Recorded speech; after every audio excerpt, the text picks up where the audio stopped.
Les raisons pour lesquelles tu n'as pas encore vu la main de Dieu dans ta vie. Les raisons pour lesquelles tu n'as pas encore manifesté la puissance de Dieu, tu n'as pas encore vu sa gloire. Frère, tu pries, tu jeûnes, mais tu demandes mal. Oui, tu demandes mal pour satisfaire tes passions, tes propres désirs, tes intérêts. Qu'on dise que oui, moi aussi, pour te venger. Moi, j'appelle ça de l'orgueil. Oui, j'appelle ça de l'orgueil. Dieu n'est pas un féticheur, Dieu n'est pas un marabout, Dieu n'est pas un boutiquier. Dès que, en même temps, tu toques à la porte en nous et puis tu penses que tu veux. Non, ça ne se passe pas comme ça. Un jour, j'ai une dame qui m'appelle, elle me dit, maman, prie pour moi, j'ai besoin. Il dit, ma chérie, tu demandes mal, hein. C'est pas comme ça on demande. C'est pas comme ça. Dis, cherchez premièrement le royaume des écluses des cieux. Cherche premièrement le royaume. Marche conformément à la parole de Dieu. Dans la prière, dans la méditation, dans le jeûne. Et c'est en ce moment que tu verras la gloire de Dieu. En même temps que tu appelles, attends, tout ce que tu demandes, maman, moi j'ai trop souffert dans ma vie, je vais réussir pour que. Il dit, si tu ne changes pas de mentalité, vraiment, il te serait difficile de voir la puissance de Dieu. Parce que toi, tu veux réussir, c'est pour te venger. Tu veux réussir, c'est pour qu'on dise que toi aussi. Pourquoi est-ce que tu penses comme ça? Pourquoi est-ce que tu penses comme ça? Dieu t'aime.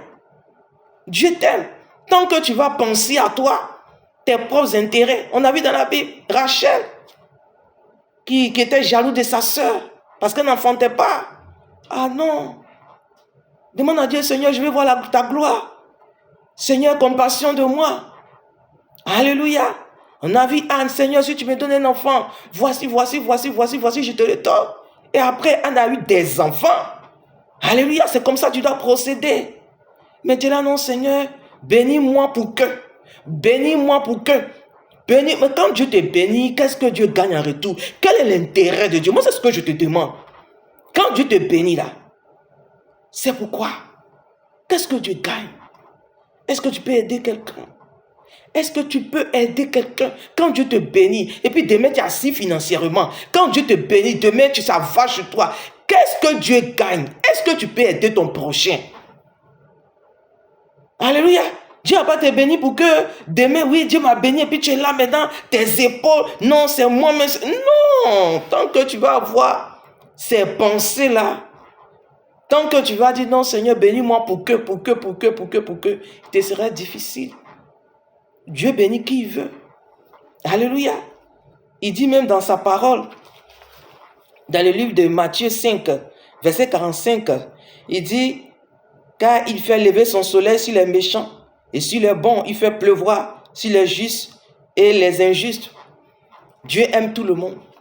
Alléluia. Donc, enfant de Dieu, ce que je peux te dire, fais attention. Demande à Dieu, Seigneur, aie compassion de moi. Il dit qu'il a les projets de paix et de bonheur pour ses enfants, afin de leur donner un avenir de l'espérance. Dieu t'aime. Et ce que tu demandes, il faut que Dieu ait son intérêt dedans. Et tu verras sa puissance. Tu verras sa gloire. Que Dieu te bénisse. Change de mentalité et tu verras.